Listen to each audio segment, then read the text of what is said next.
So just to provide a little bit of introduction for everyone who's tuning in, one of the reasons why I really wanted to have Adam chat with us for the first ever personal token summit is because a lot of ideas in the space I feel like take origins with Adam in some respect. Adam's the host of the original blockchain podcast, Let's Talk Bitcoin. So Adam, I think you've, for as long as this space has really been around, done an awesome job of like really teasing out ideas as they first begin to surface. And you really started taking the idea of personal tokens seriously early on. So Joel just gave a pretty awesome overview of what some of those early experiments look like. So yeah, kind of want to just jump into it. I think as the first guest of the Personal Token Summit, the most appropriate question to ask is, what is a personal token? So a personal token is basically a token that's not tied to any sort of underlying fundamental value. It's tied to a person or to a company. It kind of depends on how you define it, honestly. There are a lot of ways to define it. But in the early days, the thing that we were thinking about was, first, how do you do tokens without doing your own blockchain? Because like for a long time, that was not really something people were thinking about. The first several years that I was involved with cryptocurrency, and then kind of leading up to the summer of 2013, we basically, if you wanted to launch something that was like Bitcoin, then you literally took Bitcoin and created something else, changed the name, changed the supply numbers, and got your own miners, and that was it.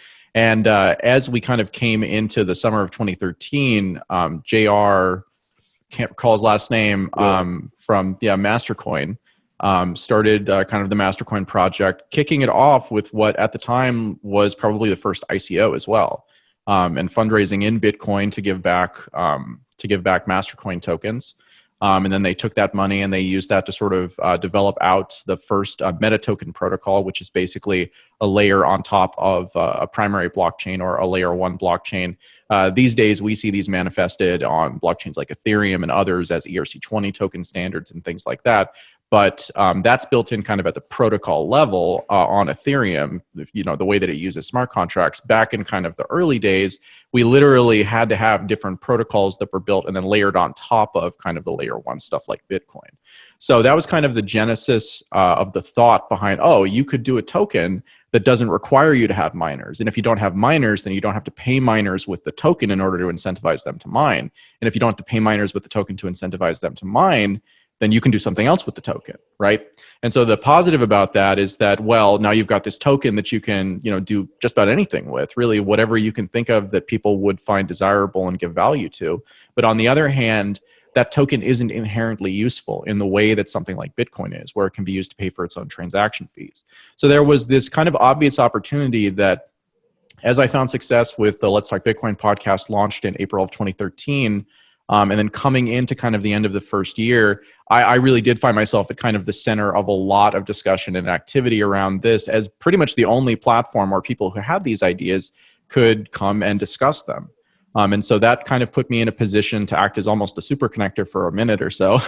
Many of the early people who I discussed and kind of iterated the ideas before I wound up writing a couple of papers on it were Dan Larimer, Charles Hoskinson, who's now doing Cardano.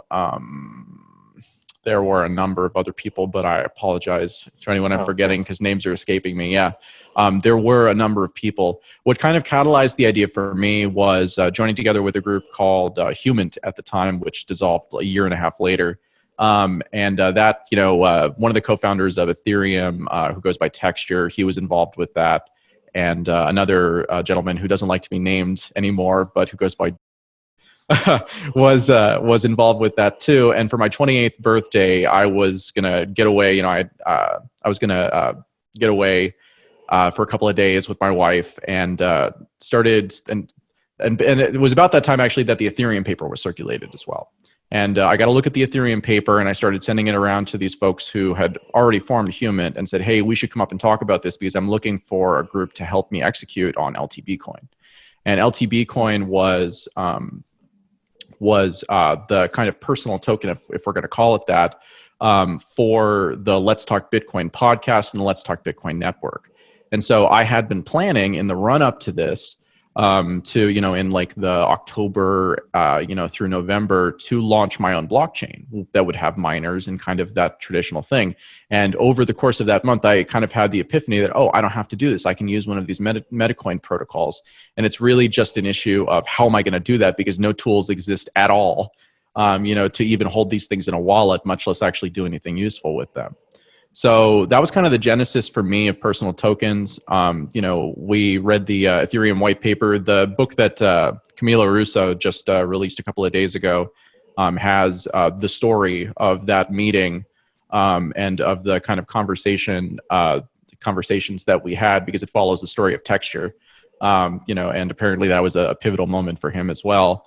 And so we went up there and we talked about all of these different use cases. And I just remember, consistently, like throwing out ideas, and then we would discuss the ideas, and everybody was just kind of so overwhelmed by all of the different things that were possible. It really was less about what can we do and more about what should we do? What's kind of the path forward that seems like it might actually go somewhere productive, given how early we knew that we were in the cycle.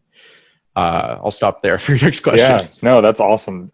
So that's kind of what I'm curious about, is what were some of those early conversations like what were the applications that people were dreaming up? Because obviously everything seems so limitless. You can kind of let your imagination go crazy. And I feel like after we experienced like the CryptoKitties clogging up of the network, people started to rethink like maybe we should, make better trade-offs and things like that. So what was like the pie in the sky visions back in the day that people were discussing? So one of the first things that caught my attention was, I think during a series of conversations I had at a conference put on by Jeffrey Tucker in October of 2013 in Georgia. And that was where I met Tatiana Moroz, who I would later go on to help create Tatiana Coin. And in my first meeting with her, sitting on the sidelines of a conference, I just kind of like brain dumped at her about label coins and artist coins, and the idea that you could effectively. So another thing that's relevant coming into this is that I have a background not in professionally, but personally in supporting Kickstarters. And one of the problems that I found myself getting sucked into with Kickstarter campaigns over and over again was, if a project went well, then things were great. But if a project didn't go well, then you quickly had this like escalation of people who wanted refunds. And in the Kickstarter model, there is no way to do refunds. They're not officially supported. And the problem with refunds is that if you start to give, like the reason why people raise the amounts of money that they do is because they need that much money to execute on the project at all. And so if you start giving back money, that it can create this cascade that not only can lead to kind of a rush for the exits, but that also can collapse the project, even for people who aren't, interested in getting out. And there are totally reasonable reasons to do it. So I saw tokens with their transmissible, characteristic as a solution to that problem, because instead of buying a token, or instead of buying, a Kickstarter prize or whatever, you would buy a token that represents the prize. And in doing so, you create a secondary channel for people to trade these things amongst themselves. And on the one hand, that means that somebody who's, no longer interested can sell theirs. But it also means you could see something like vulture capitalism happen, where, a backer can come in and basically buy up all the tokens at a discount, allowing the people to escape without the project itself having to refund the money. And so this was a long way of saying that the possibilities for using these tokens as a way to do individual fundraisers was very much on my mind. And the problems of fundraising, the challenges around that were also. The other thing that it did is it opens up the possibilities for people to invest, not because just they like the project and want the thing that results from it, but because they think it's a good business decision, which is kind of a cohort that's always been left out of the crowdfunding space, because it's not for profit, right? You're doing it because you want the thing, but that leaves out this kind of enormous swath of very interesting potential applications. So getting back to your question, kind of the artist coin, the label coin thing, which was basically a bunch of different artists who would work together to create something that was valuable kind of jointly through their efforts, which was actually very similar to what Simon would go on to do with oh gosh, I can't remember, Cypherpunks, thank you. With the Cypherpunks on SoundCloud and the songs that they were making, and basically rewarding people for contributing music to this broader kind of distributed band type of thing. So there was kind of that on that side. And then on the other side, it was for me. It was like, what can I do with this that enables me to help bootstrap this community that I had built at Let's Talk Bitcoin and with the LTP network and all the podcasts that we would then go on to start there. And how can I do that in a way that's not going to wind up being unsustainable over the medium or long term? So personal tokens kind of provided all of that as a thing that you could do.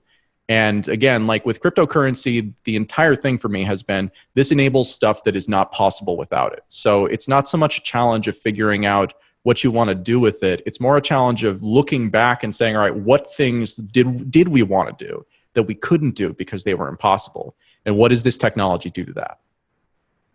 Yeah, I'm glad you brought up the LTB coin as well, because you guys were experimenting with that quite a bit. So can you talk a little bit about what that implementation looked like, how you guys were using it, what kind of behaviors you were trying to encourage, and what kind of engagement you were creating? Yeah, so I've mentioned that kind of the personal tokens thing was all about the idea that if you didn't have miners, you didn't have to pay miners. If you didn't have to pay miners, you could do something else with the token.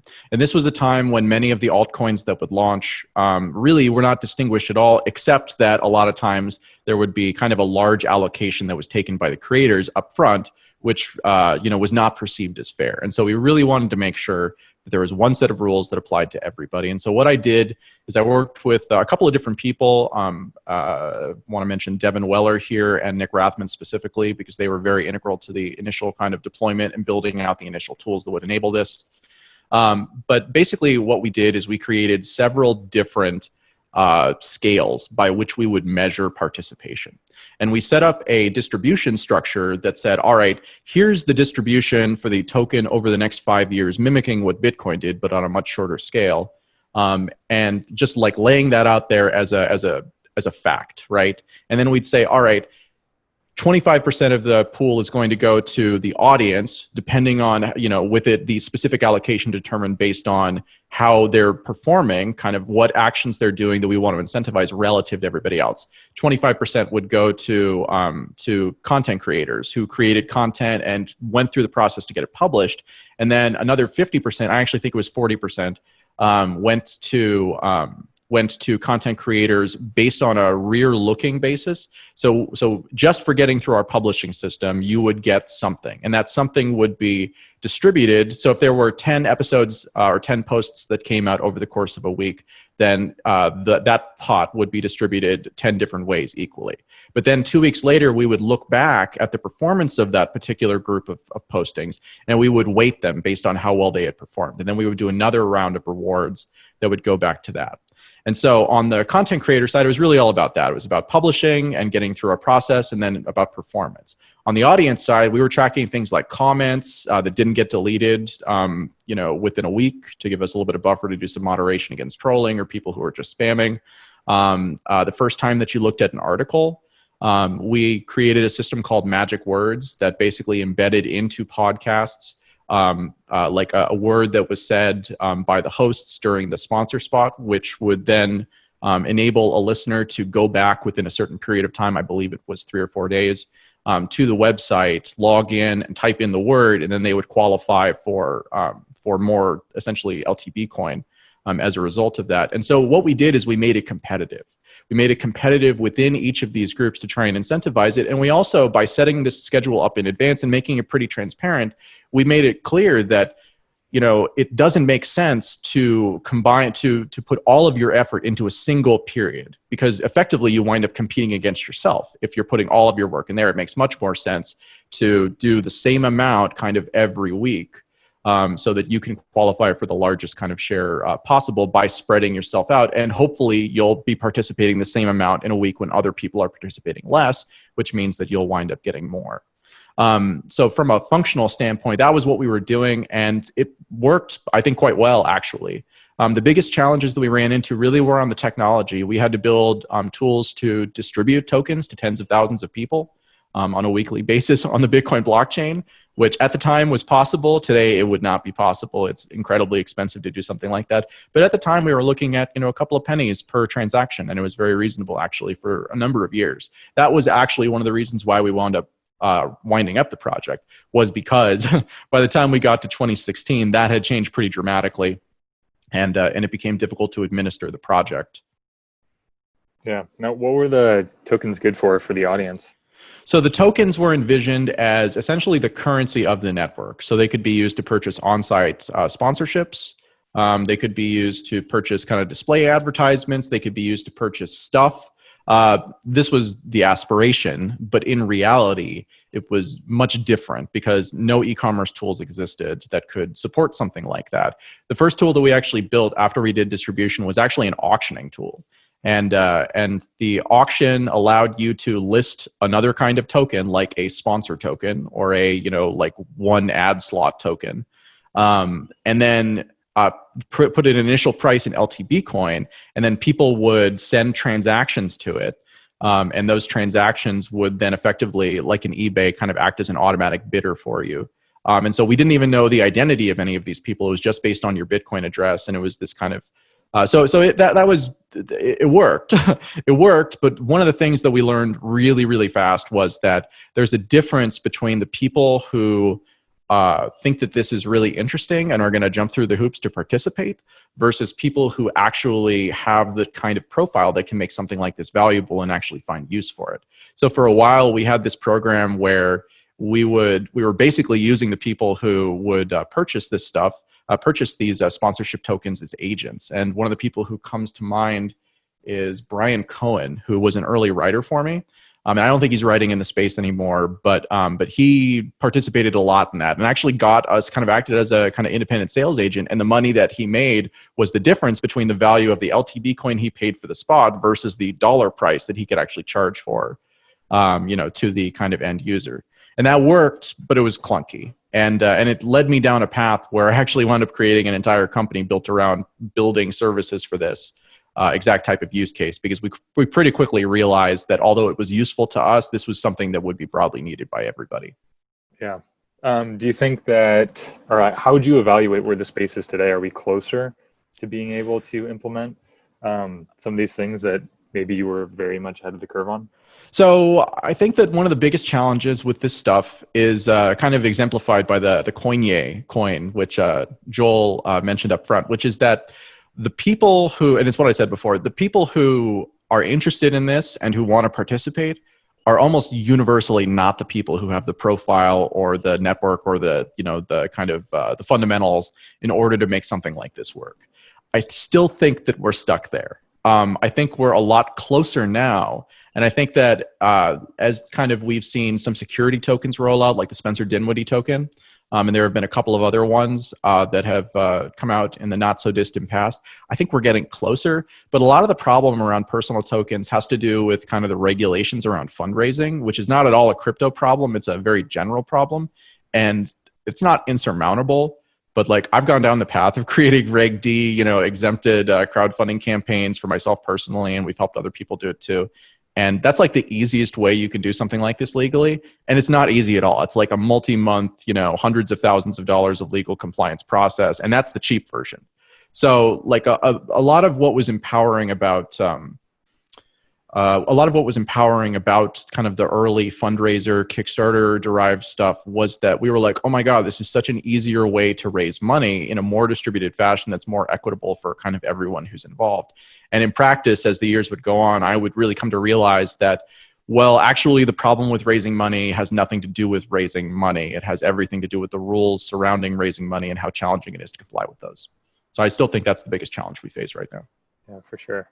We're on a bit of a time crunch, so we'll transition to a Q&A from attendees, audience members. So if anyone has any questions, feel free to either drop in the Q&A section or just in the webinar chat.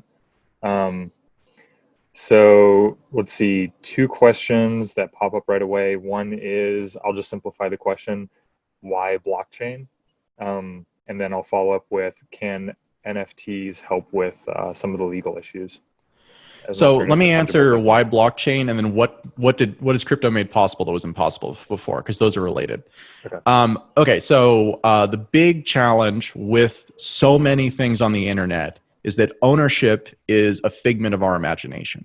If you think that you've bought something like an ebook, you have not bought an ebook. You've purchased a license to consume an ebook under very specific conditions.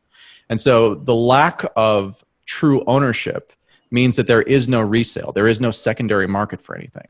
blockchains, Bitcoin is a way to track ownership of money. Ethereum is a way to track ownership of a token that then gives you access to a distributed computer. But at their core, all of these things are ways to track ownership on the internet without requiring underlying identity. And so the thing that was the thing that's both the why blockchain, because it enables that, and the thing that it made possible that was impossible before. And that has such incredibly broad implications that I think that we're all still trying to figure it out. I was able to recognize this because my background before getting into kind of cryptocurrency, I had done podcasts as a hobby in kind of the gaming space, but before actually getting into the space was in like distribution level sales of environmentally friendly food service products. So I had dealt with reseller relationships and distributor relationships and things like that, which there is no analog to in the online world, but which tokens create an analog to by creating an inventoried custodiable item that actually can act as that. So I could go longer, but let's go to the NFT question. So the question is, can NFTs help skirt legal issues? They absolutely can. There are a bunch of problems with NFTs. I worked on an early protocol on Counterparty, or protocol upgrade on Counterparty, for doing numbered tokens, right? Numbered tokens where each token is its own category. And there are concerns both technically because they take up a huge amount of space since you're storing so much data on the blockchain, or you're creating a vulnerability where you're storing a marker on the blockchain, but it actually ties out to data that's elsewhere. And that data elsewhere, that link can become corrupted and it creates a whole bunch of problems.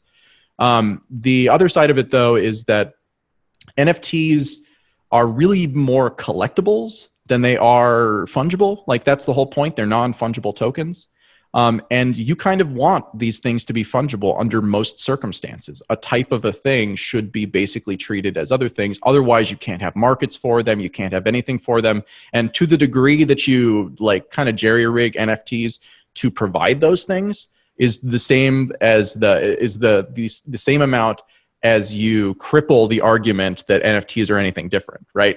The way the fundraising regulations functionally work is that if it looks like a duck and it walks like a duck and it quacks like a duck, then we're going to treat it like a duck, regardless of whether or not it's a duck.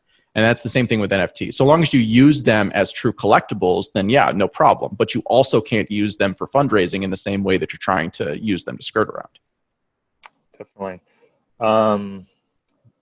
Jessica is following up to provide a commentary on, let's see, how non-profits are able to use contracts or accept gifts to sort of avoid tax issues. Yeah, I mean, so again, I'm not definitive on any of this stuff, but I have spent a good amount of time both thinking about it and a good amount of money paying lawyers trying to figure out ways to do this stuff. And again, to my knowledge, there are lots of ways you can try to dress this stuff up. But if it looks like if the purpose is for fundraising, then it's going to be treated like a fundraiser. If it's treated like a fundraiser, then you have to comply with all of these laws, at least if you're doing anything that ever is going to touch anyone in the United States. So that's the challenge. Awesome. Okay. Thank you, Adam, so much for joining us. We're going to hand the mic over to Mike, and he'll give a presentation. So thanks again, Adam. Great. Thank you, Chris.